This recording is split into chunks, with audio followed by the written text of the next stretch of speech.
much of an impact do our words have? We just need to think before we speak because our words have power. These kids could carry this with them the rest of their life. Like something negative that you say could affect a child for their whole life. You have no idea. Yeah. You're listening to the Renewed Mama podcast. I'm Kimberly Mutar, and I help mamas like you stay renewed. As your host, my mission is simple. I help you renew your thoughts that are on repeat while you wash dishes or fold laundry. I help you renew the words you say to yourself and to your children when it's the best day ever and when it spirals into chaos, temper tantrums, and sibling fights. I am your coach helping you to renew how you respond so that you keep showing up as the mama you want to be. Do you want to speak life to your children? Do you want to give them a strong belief in who they are? Are there lies or negative mindsets that are holding them back? If so, then you are in the right place. Keep folding laundry or filling the dishwasher and stay renewed with me. Let's go. Did you know the Renewed Mama podcast is on YouTube and Rumble? Do you sometimes feel like you want to talk to a friend while you wash dishes or chop veggies? If you'd like to laugh along with me as if we were sitting across from each other, then I invite you to push play and watch the podcast on YouTube or Rumble. Don't forget to like or subscribe while you're there too. Have you been enjoying these past 5 episodes about labeling your children? If you have missed any, I encourage you to go back and listen to them all. Episode 83, we first heard Bailey's story about the negative labels that hurt her as a child. In just a moment, you are going to hear another fantastic conversation I had with Bailey. Episode 84, we talked about positive labels and how they can help or hurt your children. Episode 85, we renewed our minds to what God says about us. Because as Bailey said, life is miserable living by what others say about you instead of what God says about you. Episode 86, we talked about what you can do if your child is being bullied by a teacher. Episode 87 was how to apologize when you hurt someone, especially with negative labels. How can you restore a broken relationship? All of the links for these episodes are in the show notes.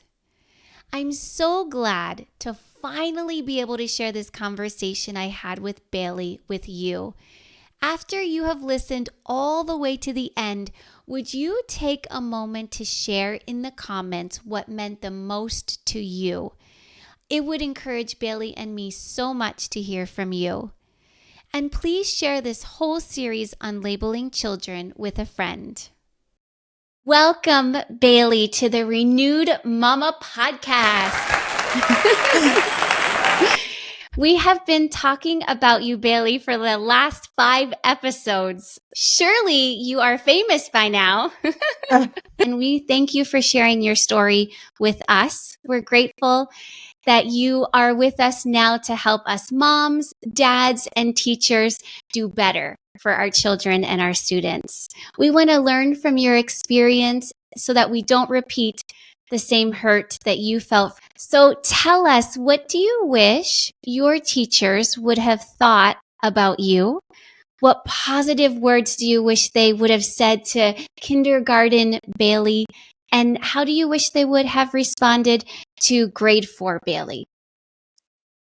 You know, when I read that question last night, there was a lot of feels with it because there's still part of me that's like, I don't know what the right answer would have been because, I mean, I feel like I'm a pretty easygoing person. And like looking back on how they handled everything, I would have been just okay with like a smile, a small word of affirmation. You're doing great. Like, you know, good job. Like any type of positive reinforcement would have been okay. Some way to show that, you know, they don't dislike me. It's great that you said that because we don't realize how much a smile and a positive word of affirmation really go. Yeah. Oh yeah. Because, kids can read, body language and facial expressions, and, we don't give them enough credit, but you can really tell when someone is displeased with you facially, at the very least, showing that they cared in some way. Right. Was it completely like dislike or dissatisfaction with you? Is that what you remember it feeling like? Well, with the teacher, like the kindergarten teacher, like anytime I did something she didn't like, right, she would hit me or whatever. So obviously I could tell that she didn't like me, Right. or just at least couldn't handle my behavior. But I know, you know what, like I know I wasn't the only one. Like now I do. At the time, you're not really aware of those things, but I wasn't the only one that she was mistreating. And now I can see it. It wasn't obviously a me thing. It was a her thing, because there was patterns of that behavior for her. So, Right. And unfortunately, that's how a lot of it is. At least I feel for my parenting. It's not so much what my children are doing. That's just the annoyance or the frustration or the lack of teaching on my part. It's really what's going on in my heart. Like it's the stress or the overwhelm or lies that I'm believing or whatever that then I pass on to my kids. Yeah. Oh yeah, for sure. But you don't realize that when you're little, right? Like you just take that as like, what's wrong with me? There's got to be something wrong with me if this adult, can't handle me properly or whatever, right? Exactly, who you should be able to trust and look up to. Right. Yeah. So after a while, did you not like going to school? How did you feel about that? Did you resist it because of how you were being treated? Or did you like going because that's where your friends were and it's fun? School is fun. Yeah. I think every grade was different. Like in my grade 4 year, like my mom said that I would come home from school every day saying I was stupid. So I think that year was probably one of the hardest ones. But overall, like I did like school, like for the social aspect only. My grade 6 year, I spent almost the whole year outside in the hallway. Like I'm actually surprised that I got by with, passing the grades, because like I was very rarely like in the classroom. I did love it for the fact that my friends were there, and it was, it was great in that way, but everything else was extremely difficult. So yeah.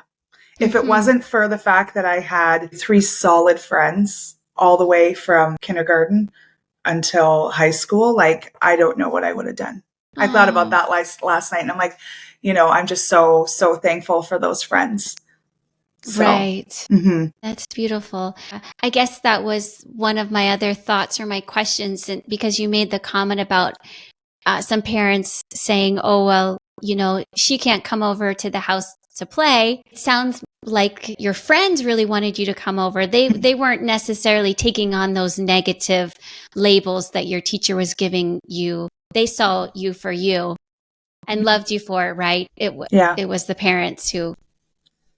Yeah, it was the parents just trying to I guess not welcome me in their home, right? Like my house then became kind of the hangout house, but people loved coming to my house because my parents were amazing. But yeah, my friends, like they saw me for me, like they saw that I was silly and whatever, but with the teachers, with the parents, like they didn't take the time to get to know me. Like, sure, yes, I was very energetic and really struggled with authority and all that stuff. But like, if you actually took the time to get to know me, you would see, what was kind of underneath all of that. And, that's why with my own kids and their friends, and even like I drive a school bus, like the kids on my bus, like I try to see past those behaviors. And, with my kids' friends, like I really try to get to know them. Right. There's so much more person behind the behavior. Yes. So, and oftentimes the behavior is just kind of like a cry out for something. whether it's just some love, like affirmation. Right. That's what we talk about in episode 84, where we about positive labels and that we can separate the identity of the child, like who the child is and their behavior. Because their temper tantrum or their, lying or even, taking your money from your wallet, like that's not who they are as a person. No. That's a choice that they're making. You can treat them separately. Oh, absolutely. I loved my bus driver growing up. And I just want to speak over you, what a difference you make to those kids riding your bus. They're going to remember you. And they're going to say, so. She was the most fun bus driver and she really cared about me. I make sure that every single one of those kids that comes onto my bus, I look them in the eye and I say, good morning, nice to see you, something like that, so that they know someone noticed me today. These kids get up in the morning and nobody even, sometimes their parents are gone to work. Probably nobody's even said hello, good morning, whatever. So I just try to be that to them and to let them know that I see them. You made the comment, you would wonder, why can't people be Jesus to me?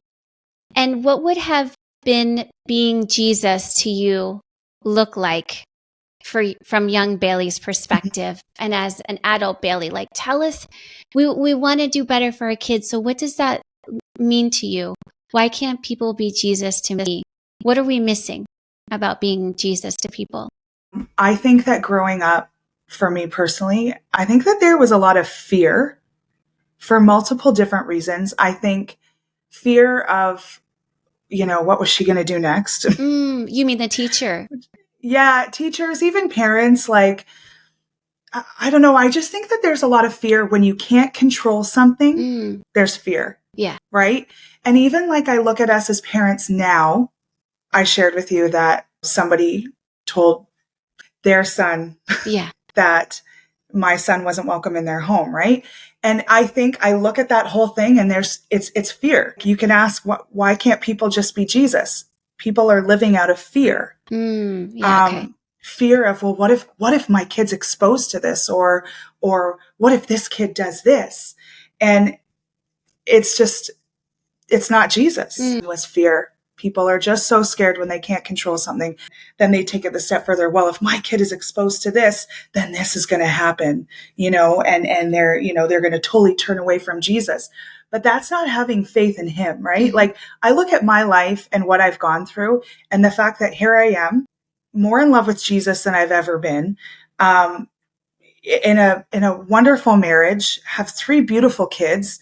And I did all that despite all of that happened to me. Right. If you can't say that God is all healing, the ultimate redeemer of all things, then I don't know. It's not just dumb luck that I am here where I am today. And so I think as parents, as maybe teachers, as whatever, there's so much fear, but we have to just let God do his thing, right? We can't control everything. And you know what? If your kid is exposed to things that aren't great teaching opportunity. And then you bring it to God. What Jesus looks like to people or for kids or whatever is relational, like to be relational, get to know somebody, show them love, like speak to them how Jesus would speak to them, encourage them. I think that that's why people have a hard time being Jesus to others. Yes. And yeah, I don't know. And you know what? Also, maybe they don't know who he is fully, because if you did, then I feel like that fear and that anxiety and stress would be taken totally off you. So yeah, and not just who he is, but who you are. Because of him. Absolutely. Yeah, which you mentioned too. We're talking about that in episode 85 about who we are in Jesus, because I loved how you said that it really stinks. This isn't exactly how you said it, but live your life with what other people think of you and not what God thinks of you. Yeah. Yeah. Yeah. I mean, I'm 35 now, and I would say the last year has been the year of complete healing in my identity.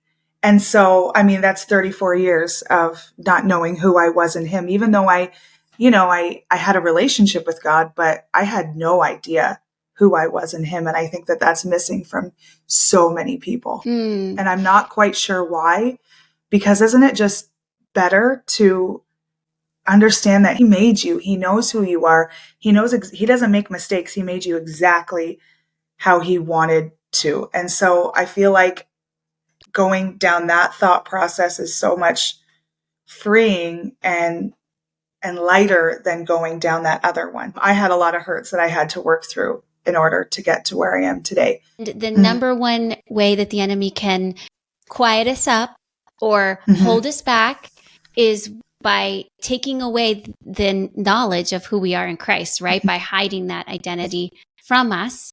And we're all learning, we're all growing, we've all got pasts and experiences. And thankfully, you let the Lord do that healing work in you that brought that renewed mindset, that new picture of who you are. Like you said, God was peeling off all the labels, the negative labels off your forehead that had been put on you by other people who are also hurting and broken, right? Yeah. I liked how you mentioned about the fear and then not being in control, because wouldn't you say that's one of the number one reasons why people give negative labels is they don't know how to control that child or the situation, or, they feel like it's all out of control. I feel like my kids are out of control, right? Yeah. And then we spew out the hurtful words.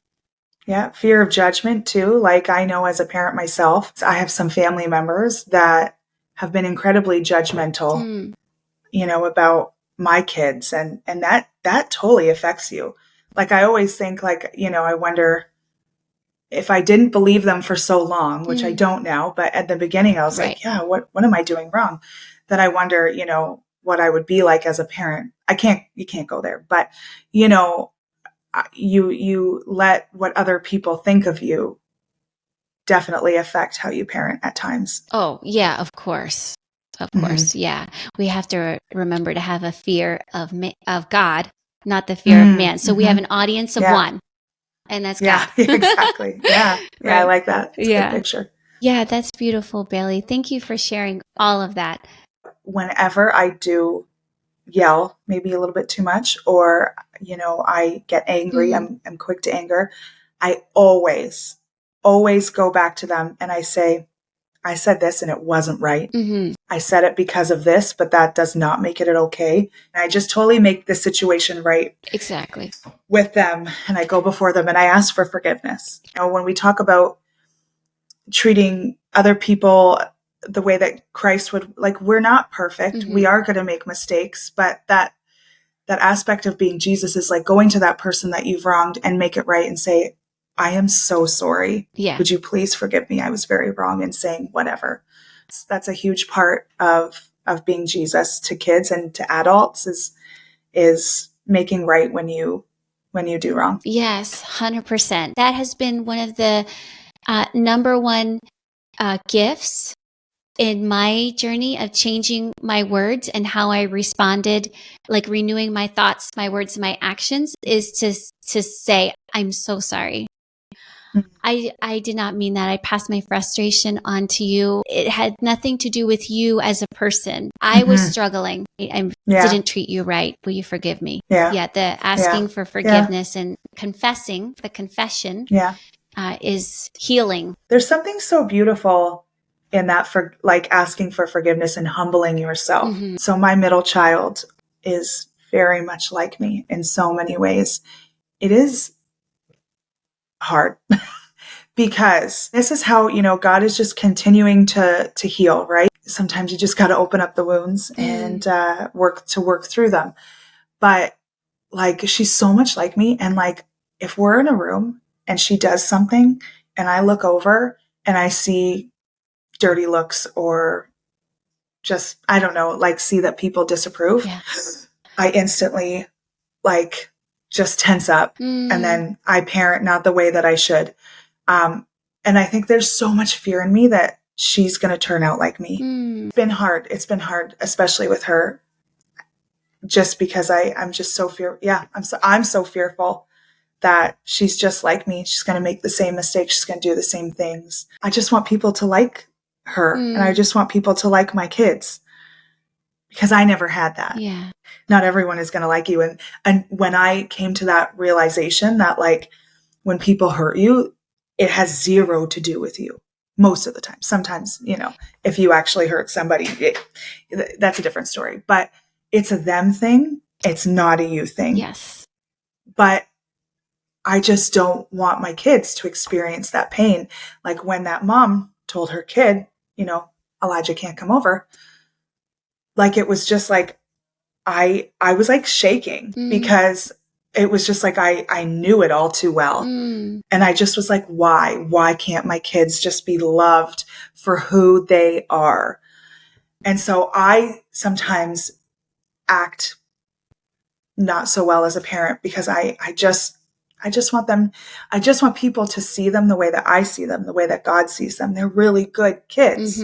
Yeah, they're great they kids. Just struggle in some ways. I think that that's another reason, just fear of other people, fear that they're going to repeat your mistakes. And I just want them to be treated well. But well, you're right, Bailey, that not everybody's going to like us. And that's okay. Because as we said, we know that God loves us and that matters most. Even though I know for our children and for us, we don't see God. He's not like a friend or, right in front of us. But if we can help our children remember that truth, and when they look in the mirror, they know that God loves them for who they are. We pray they have the armor of God to say, oh, that kid in my class, or even that parent or that teacher, they must not be okay. I mean, I have that conversation with my kids all the time, even when they're fighting amongst each other and trying to have compassion with each other to say, maybe they're not okay. Maybe they're a little stressed. Or I tell my kids, you should think, maybe mommy's a little stressed. Maybe she's a little overwhelmed. She doesn't really mean that. It's kind of like the water off the duck's back, right? They say, okay, I'll just let that person have a little space. Maybe they're working through something. Remind you, Billy, that your words are powerful and you can just speak the opposite of what you experienced. They are great kids and they are so fun to be with. And they just light up the room with their energy, right? Their enthusiasm. They're so creative, and you just speak those truths over them to their face. Be bold in our words that we declare over our children. What truths have you used to break the lies of not good enough, too loud, too energetic, too wild, too strong-headed, too stupid, and outcast? All of those negative labels that were spoken over you, what truths have you used to break those lies? I always go back to God doesn't make mistakes. He designed me exactly how he wanted to. Whenever I have one of those lies kind of come back in or try to, I just kind of have to go back to like, that's not God's heart and that's not how he made me. God is all redeeming and all healing. He brings you through the healing process. There are still things that creep up that happened ages ago. We really do have to do the work to not put these labels on kids, not speak things over our children. Their brain is not fully developed, right? Like it kind of just works simply. Well, I get treated like this, so I must be this, right? Even though mom says I'm not, but this person was mad at me and they don't like me. And it's probably because like their mind goes to all these different places. And it's just so important to really watch our tongue. If I had a nickel for every time my dad said, think before you speak, I'd be so rich. You know what? I still say it to myself sometimes. But if everybody just took a second before something came out of their mouth, especially when they're having those frustration emotions, we just need to think before we speak because our words have power.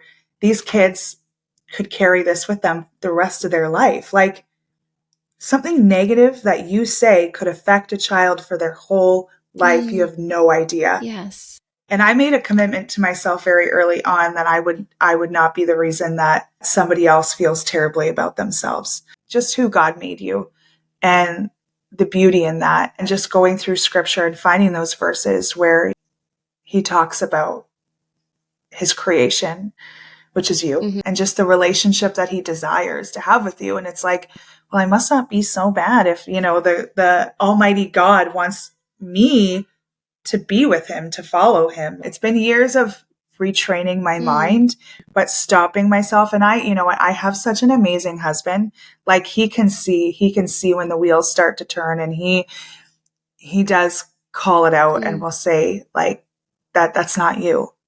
And so I think that also is very helpful, having, a partner that, just kind of understands what you've been through and can help you, stop those lies from settling. Right. That's what family's supposed to be too. I'm so grateful that you have him in our home, that we're here to help each other, to break off those lies, say, Yeah. no, that's not who you are. Or would you like to try that again? Thinking something different, or behaving, responding a different way. Right. Yeah. I really thank you for sharing about how kids' brains work, because we forget that sometimes, that they don't have the cognitive ability to make those connections. And we really do need to guide them through how to think, or how to perceive that other person might be struggling. They have their own things to work through. And so not to take on their negative words. In a child, when there is verbal or physical abuse, that rewires their brain. Like that, it changes things that are going on up there. That's also another reason to really watch what you say and what you do. And kids are just so vulnerable, and we have the ability to either lift them up or tear them down. I think this world would be so much of a better place if we actually did, raise up our kids the way we treat other kids, just well, with love and kindness and God's heart. How are you responding now for your children after having those childhood experiences? It's definitely affected my parenting for sure. Things that I'm still working on and working through and all of that. There is so much beauty in watching your kids, especially if they're just like you. And I think it's very healing in a lot of ways. I've had to kind of go backwards in order to go forwards with them and really deal with all that junk. I would say it probably wasn't actually until I had kids that I realized how much everything in my childhood had affected me. I'm definitely not perfect. I yell sometimes, and I know I shouldn't, but I'm working through it, just trying my best to love them the way that God has called me to. Yeah, it's been hard, but good. You're not the only one who yells, Bailey. I know. I don't like that. That's probably if I could pick one thing that I don't like about my parenting, is that I do yell sometimes. So yeah, my kids have been on the receiving end of, well, yours too, of all the things, right, that we are working through, and the good, bad, and the ugly. I think it's okay though, when we are authentic, when you can say, hey, you know what, I really struggled with this, and this is how I'm trying to do better at it. Or, you're just being open and honest. I think that's beautiful, because I pray that when they face the same challenges or the same struggles in their own marriage or their own parenting, that they'll remember. I see things in my parents that I feel sometimes are almost magnified in me, like it's duplicated twice over. And I think, wow, okay, let me break off those ties and let me renew that, like put that off and put on the new, the right way that I need to be thinking and speaking and responding, because I don't want that to be magnified even more so in my own children's lives. Would something like Speak Life badges, the sticker award badges, have helped you as a kid? Would it have been the positive encouragement that you needed or wanted? You have to understand, my mom and my dad were probably the only ones that actually, like my dad especially, like I always say, if it weren't for my dad, I wouldn't be where I am today. Because he truly came alongside of me, was relational, and loved me through all the junk. And there was nothing that I couldn't share with him. Free space to come in and just be yourself. Yeah. And I never felt like I had to change for him. We have such a good relationship now too. So I'm so fortunate. I would say probably because I had none. Like at school, I had no one who said anything nice about me, who spoke life over me. Yeah. All I knew as a kid was people speaking death. It's either you can't, just give mediocre words. Your words either speak life or they speak death. You know how I said, like, I learned how to read people really quickly. Right. When I zoned in on somebody who actually, like, I could tell they liked me, it was like, I felt like $1 million. And so if somebody would have like came up to me and gave me one of those badges, I probably would have been like, oh my gosh, like, oh, wow. But I never had that. So it's even hard for me to look back and think, well, what if somebody would have? Because it just didn't happen, right? It would have made me feel really great. Helped me to shut out some of those lies. Before we go, what one thing do you want to tell moms, dads, and teachers about negative labels? Like I said, you either speak life or you speak death. It's just so important to watch what we say and to watch how we communicate with our children. Even just like I'm thinking right now, like, okay, if you've ever been in a room with my daughter, you probably know she has like 2 volumes, like loud and really loud. And even just now as we're talking, like, I just feel so convicted about, I tell her all the time, like, you are too loud. Because she really is. There's only so much loudness you could hear in a day, but I have to figure out a different way to say that, go alongside her and journey with her through this instead of just picking out what drives me nuts about her. That's gonna be in her mind. No, I shouldn't talk. I'm too loud, or maybe I shouldn't be, because that's just her. Like she just has a loud voice. She's excited. We have to be so mindful about what we say to our kids, what we say to other people's kids. Like, obviously we make mistakes. We're not perfect, but the forgiveness aspect is huge, to be able to go to them and ask for forgiveness. Well, we have to remember that kids are supposed to be loud and supposed to be energetic. I mean, they're full of life. I mean, what better life do they have to live, to play and to explore and to create, and they don't worry about bills and making ends meet, and you know what I mean, like that. But why is it that we think that that's all wrong and that they can't be free and energetic and exploring and loud? And if you're open to a suggestion of how to respond to her in a different way, is to always relate first. Like for me, when I was a kid, like I'd go to Mavis and I'd say, oh, Mavis, I just love your energy and your enthusiasm. When I was a kid, which is the truth, I was loud and I used the couch as a trampoline, and I was always running because, why walk when you could get there faster by running? I did cartwheels everywhere. My mom was always telling me to slow down because I'd fall down the stairs instead of take each step. And then just encourage her by saying, you notice when is the best time to talk super loud and to share all that enthusiasm. And then when's the time maybe you need to whisper, or you notice a time when maybe you can just talk in a normal voice, or a time when you need to project your voice so it goes all the way across the room. You know what I mean? Like that. And then you're just opening up her the concept that, oh yeah, there are times that I maybe need to lower my voice, and then there's times that I can shout. Yeah, for sure. It was those little things that got me by, whether it was, an older person in church that just was like, it's so nice to see you today. And I was just like, oh, okay, thank you. Those little things, you never know, like you said, you never know what's going on in someone's life. And so those little things can get kids by through difficult times. Like, you look really nice today. Oh, I really love that drawing that you just did. Good dance moves, because we dance in Sunday school.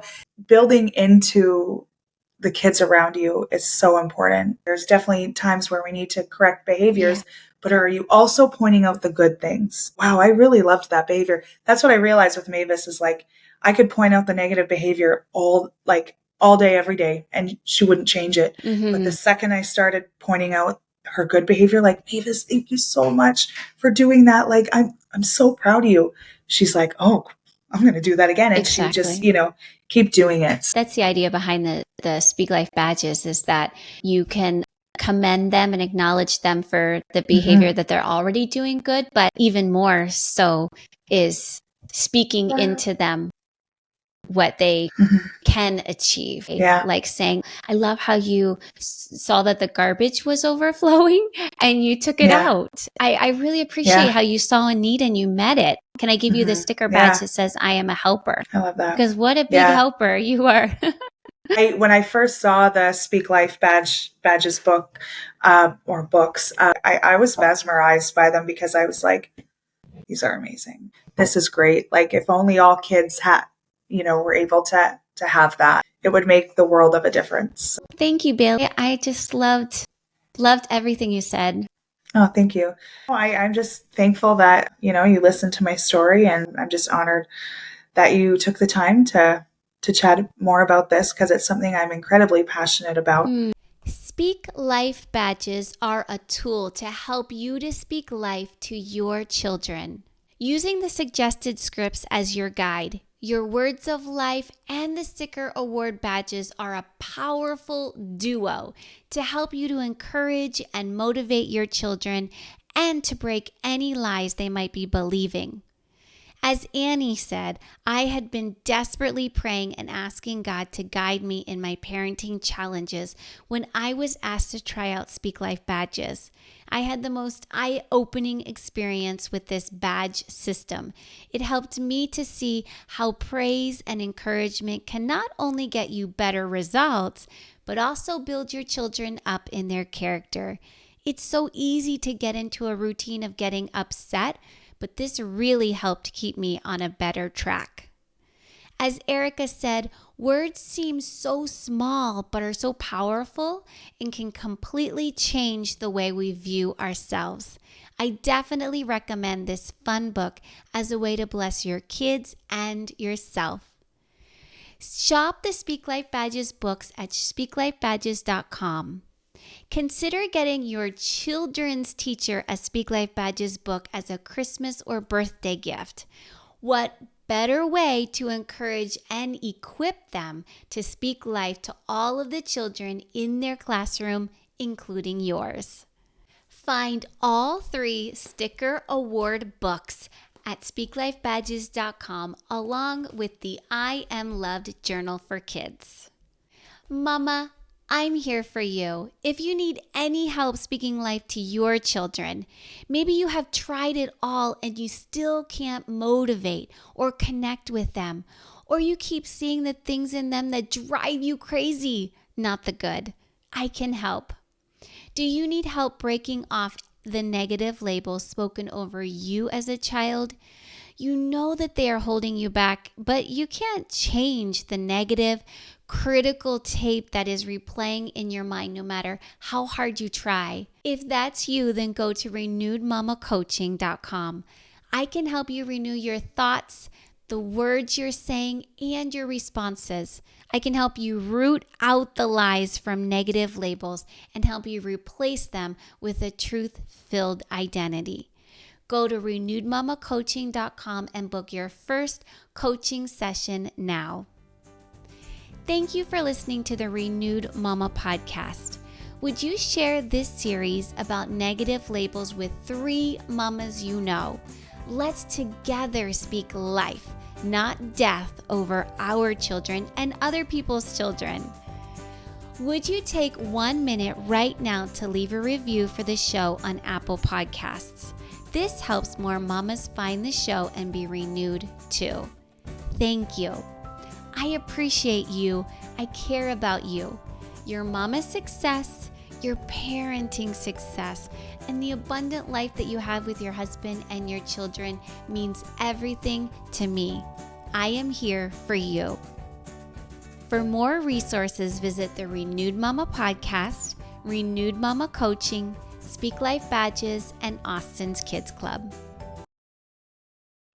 Words have a powerful influence. It doesn't matter whether they are spoken, written in a text, emailed, memed, heard in a song, or seen on TV.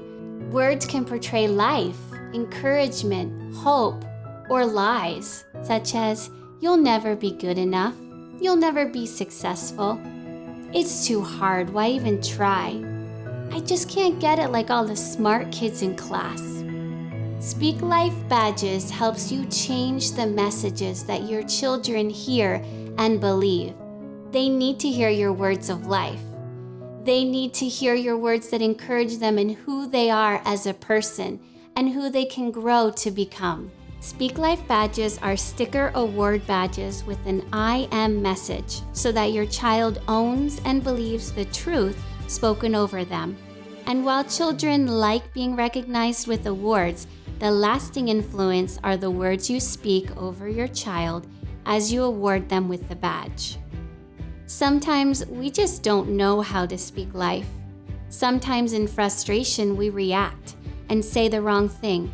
Speak Life Badges gives you scripts, the words for you to say to your child or student as you award each badge.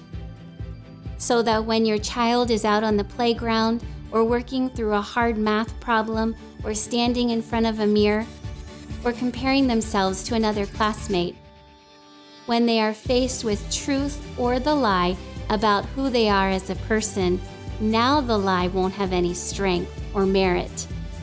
Because they, through you, with the help of Speak Life Badges, have been told that I am strong, I am smart, I can do the hard stuff, I work with excellence, I don't give up, I keep trying, I am teachable.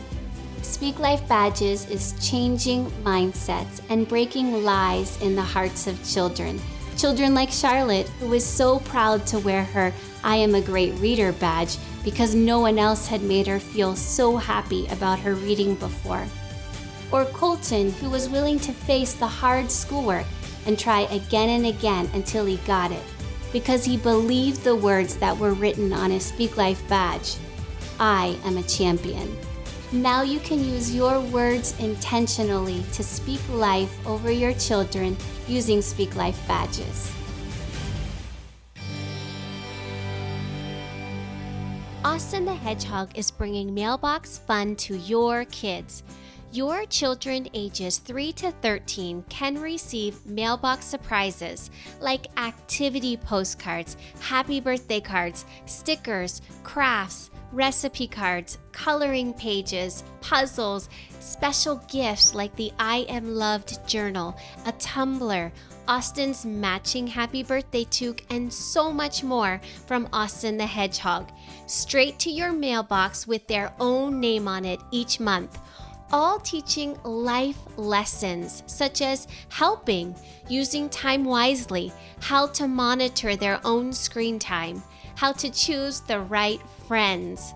Being strong means more than just muscles, how to have self-control, and their words are like seeds that will grow into fruit in their life. It is oh so good from Austin the Hedgehog. 2 subscription levels are available.